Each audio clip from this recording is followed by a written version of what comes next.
தமிழன் என்று சொல்லடா, தலை நிமிர்ந்து நெல்லடா என்று கேப்டன் விஜயகாந்த் அவரோட அரசியல் பயணத்தில் 2005 தொடங்கப்பட்டது. 2005 தொடங்கப்பட்டது என்றாலும் கேப்டன் விஜயகாந்த் அவரோட சாம்ராஜ்யம் என்பது ஒரு சிறப்பான ஒரு சாம்ராஜ்யம். அரசியல் மட்டுமல்ல, சினிமாவில் கேப்டன் ஒரு சாதித்த மிகப்பெரிய ஒரு சகாப்தம். டிஎம்கே கூட நம்ம கலைஞரோட தான் நம்ம கேப்டன் விஜயகாந்த் அவர்கள் ஆரம்பத்திலிருந்தே இருந்தார். குறிப்பாக அவர் இருந்த காலகட்டங்களில் இருந்து இன்றைய வரைக்கும் பார்த்திங்கன்னா ஒரு சிறப்பான அரசியல் தான். கேப்டன் கலைஞர் மீது அதிக அன்பு கொண்டவர். பொதுவாக கேப்டன் விஜயகாந்த் அவர்கள் அரசியலில் குதித்திருக்க மாட்டார். கலைஞருக்கு நிறைய சப்போர்ட்டுகள் செய்து ஒரு தைரியமாக வந்தவர் தான்.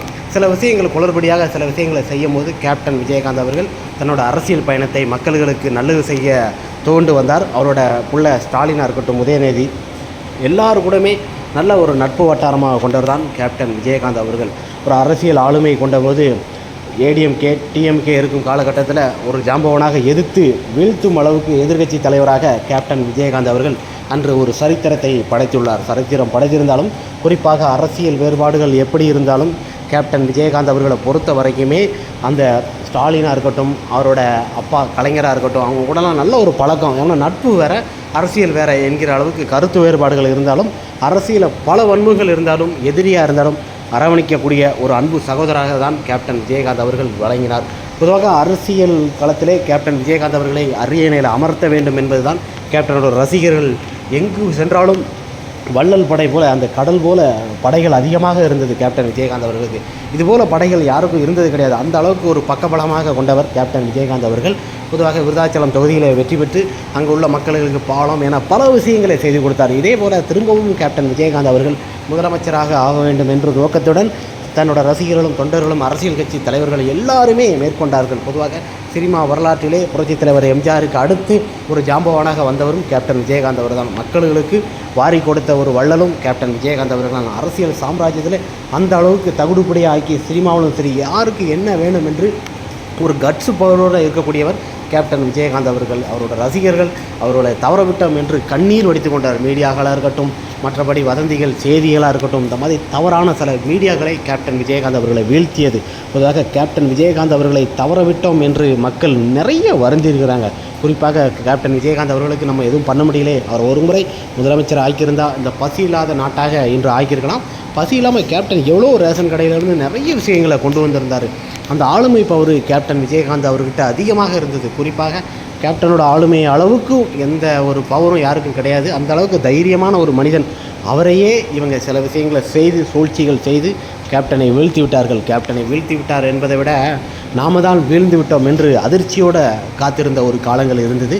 குறிப்பாக அவ்வளோ நல்லது விஷயங்கள் ப்ரொடியூசராக இருக்கட்டும், தமிழ் மக்கள்களாக இருக்கட்டும், ஏழை எளிய மக்களுக்கு எல்லாருக்குமே அவர் பண்ணிக்கிட்டு இருக்க ஒரு ஃபாலோ பண்ணி வரும்போது பார்த்திங்கன்னா அரசியல் களத்தில் செல்வி ஜெயலலிதா அம்மையார் இருந்தாங்க. அதனை தொடர்ந்து பார்த்திங்கன்னா கலைஞர் மிகப்பெரிய ஒரு சர்வீஸ். ஸ்டாலின் அவர்களை பொறுத்தவரைக்கும் ஆட்சியில் இருந்திருந்தாலும் குறிப்பாக சரியான ஒரு ஆளுமை இல்லை அப்படின்னு சொல்லி மக்களோட கருத்து கணிப்பு இருக்கும்போது பார்த்திங்கன்னா அவர் சமயத்தில் கேப்டனோட நடித்த செந்தூர பாண்டி தம்பி கேப்டனை வச்சு பல படங்களை இயக்கிய இயக்குனர் எஸ் ஏ சந்திரசேகரால் இவர் வளரப்பட்டார். அவராலும் இவர் வளர்ந்தாருங்க மாதிரி கேப்டன் அறிமுகம் செய்த விஜய் அவர்கள் தான். பொதுவாக நாளைய திருப்புக்கு அடுத்து பட வாய்ப்புகள் யாரும் நடிக்கவில்லை. அந்த சமயத்தில் நம்ம கேப்டன் விஜயகாந்த் அவரோட ஆளுமை, அவர் அந்த எதிர்க்கட்சி தலைவரானதும் விஜய் போய் சந்திச்சதாக இருக்கட்டும், எல்லாமே ஒரு சுவாரஸ்யமான ஒரு விஷயமாக தான் கருதப்படுகிறது. புரட்சி தலைவருக்கு அடுத்து ஒரு அரசியல் களத்தில் ஒரு நல்ல விளக்கமாக வந்தது நம்ம கேப்டன் விஜயகாந்த் அவர்கள் தான்.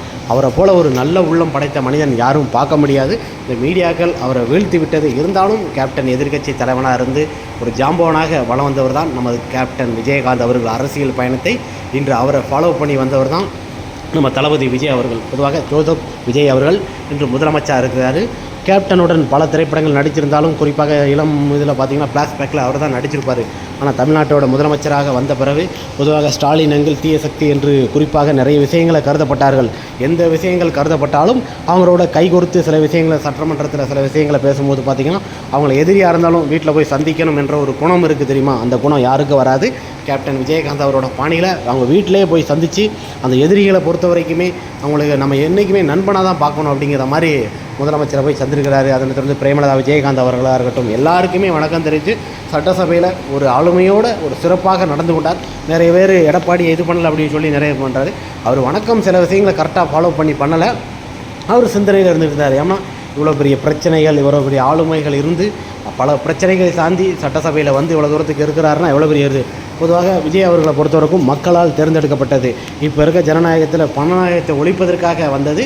கேப்டன் விஜயகாந்த் அவர்கள் எப்படி ஒரு ஆளுமையாக இருந்ததோ அந்த ஆளுமை கேப்டனுக்கு கொடுக்கப்பட்ட ஒரு இடமாக தான் இன்றைக்கி தளபதிக்கு விஜய் அவர்களுக்கு கொடுத்துருக்கு. அதனால் எல்லாருமே நம்ம ஏற்றுக்கொள்ள வேண்டும். இனி வரும் காலங்களிலே அரசியலில் இவர் ஒரு 10 ஆண்டுக்கு நீடிப்பார் என்ற நம்மளோட கருத்துக்கள் இருக்குது. பொதுவாக மக்களை பொறுத்த வரைக்கும் நல்லது செஞ்சால் அவங்க ஏற்றுப்பாங்க, கெட்டது செஞ்சால் தூக்கி எரிஞ்சிருவாங்க. ஒரு உதாரணத்தை தான் இன்றைக்கி தளபதி விஜய் அவர்களுக்கு ஒரு ஆளுமையாக கொடுத்துருக்காங்க. தளபதி விஜய் அவர்களோட ஆட்சி மிக சிறப்பாக அமைய வேண்டும் என்பது தான் நம்மளோட நோக்கமாக இருக்க வேண்டும் என்று கருதி ஸ்டாலின் ஐயாவாக இருக்கட்டும், வைகோ, அதனை தொடர்ந்து அன்புமணி, இவங்க எல்லாரையும் போய் சந்தித்து பேசிட்டு வந்திருக்காரு. ரொம்ப ஒரு சந்தோஷமான ஒரு விஷயந்தான். பொதுவாக எல்லோரும் எதிர்பார்க்க மாட்டாங்க, எதிர்பார்த்த அளவுக்கு எல்லாரையும் போய் சந்திச்சிருக்காரு. எந்த அளவுக்கு மாநாடுல இருக்கட்டும், மற்ற எந்த விஷயங்களும் யாரெல்லாம் திட்டினாரோ அவங்களெல்லாம் போய் நேரடியாக போய் சந்திச்சுட்டு வந்திருக்காரு. அதுதான் வேணும். அந்த குணம் இருக்குது தெரியுமா. புரட்சித் தலைவர் எம்ஜிஆர் கூட பழகிருக்கேன். அது வந்து எம்ஜிஆருக்கு அடுத்து பார்த்திங்கன்னா எங்கள் அண்ணன் கூட நல்லா பழகிருக்கேன். அதனால் எங்கள் அண்ணன் கற்றுக் கொடுத்த நிறைய தான தர்மங்கள்லேருந்து எல்லா விஷயமே எனக்கு தெரியும்னு சொல்லி சில வசனங்களை பேசப்பட்டது. அந்த வசனங்களை இருந்திருந்தாலும் குறிப்பாக கேப்டன் விஜயகாந்த் அவர்கள் எப்படி ஒரு ஆளுமையாக கொண்டு வந்தப்பட்டதோ அதே ஆளுமை போல தான் இன்று அரசியல் களத்திலையும் பின்பற்றி கொண்டிருக்கிறார். தளபதியோட அரசாங்கம் சிறப்பாக அமையும். பொதுவாக 108 எம்எல்ஏயும் நாம் செவிச்சிட்டோம், ஆடி பார்க்கலாம் என்று நினச்சிடாங்க. அப்படி ஆடி பார்க்கலாம்னு நினச்சிங்கன்னா தயவு செய்து அந்த இடத்துலேருந்து ராஜினாமா பண்ணிவிட்டு போயிருங்க அப்படின்னு சொல்லியிருக்கிறாரு.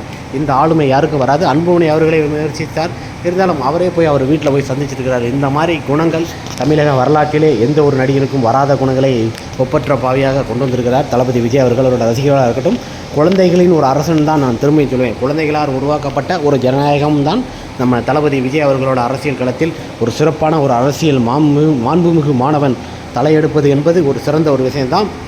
தற்கூரி என்று அழைக்கப்பட்ட இவரே இன்றைக்கி பார்த்தீங்கன்னா தற்கூரி இன்றைக்கி என்ன செய்ய போகுது, நாட்டோட முதலமைச்சராக இருக்கிறது. பொதுவாக அணில் குஞ்சு நிறைய நிக்நேம் வச்சுலாம் அழைச்சி பார்த்தாங்க, அதெல்லாம் வேலைக்கு ஆகலை. குறிப்பாக தளபதி விஜய் அவர்களோட அரசாங்கம் என்று ஆளுமை கொண்டு இருக்கிறது. தளபதி விஜய் அவர்களை பொறுத்த வரைக்கும் கேப்டனுக்கு கொடுக்கப்படாத இடங்கள் இன்றைக்கி தளபதிக்கு கொடுத்துருந்தாலும் அவர் கரெக்டாக அதை ஃபாலோ பண்ணி போயிட்டுருக்காரு. சைலண்டாக இருந்து கில்லரான சில வேலைகளை செய்வார். அதுதான் வேணும் என்றைக்குமே. பொதுவாக நாட்டு மக்களுக்கு நிறைய விஷயங்களை செய்து கொடுக்கணும். 700 கடைகள் அடைச்சிருக்கிறாரு. அதனை தொடர்ந்து மற்ற எல்லா விஷயங்களும் கஞ்சா, போதை எல்லாத்தையும் ஒழிப்புன்னு சொல்லியிருக்காரு. கேப்டன் போலவே ஆளுமை கொண்டு சிறப்பாக ஆட்சி அமைக்க வேண்டும். கேப்டன் விஜயகாந்த் அவர்கள் எப்படி ஒரு ஆளுமையை கொண்டாரோ அதே போலவே தன்னோட சட்டசபையில் சில ஆளுமைகளை, திறமைகளை வெளிப்படுத்தியிருக்கிறார். பொதுவாக அரசியல் களத்திலே மிகப்பெரிய ஒரு ஜாம்பவனாக நம்ம நாட்டோட முதலமைச்சராக தளபதி விஜய் அவர்கள் பதவியேற்றது எல்லாரும் வரவேற்கத்தக்கது தான். யாரும் வெறுப்பு கிடையாது. ஒரு மாற்றங்கள் வரட்டும், மாற்றங்கள் வந்தால் தானே சில விஷயங்கள்லாம் மாறும். அதுபோல் தன்னோட ஆளுமை பவர்களையும் தன்னோட தைரியத்தையும் கேப்டன் விஜயகாந்த் அவர்கள் புரட்சித் தலைவர் எம்ஜிஆர் அவர்கள் வழியில் ஃபாலோ பண்ணி நல்வழி கொண்டு வர வேண்டும் என்பது தான் நம்மளோட நோக்கங்களாக இருக்க வேண்டும். தமிழகம் என்றும் நன்னிலை பெற வேண்டும் என்பது கடனாக இருந்தாலும் என்ன இருந்தாலும் நாட்டு மக்களுக்கு நலத்திட்டங்களை தளபதி விஜய் ஆட்சியில் சிறப்பாக அமைச்சு கொடுப்பார் என்று நம்மளோட நோக்கங்கள்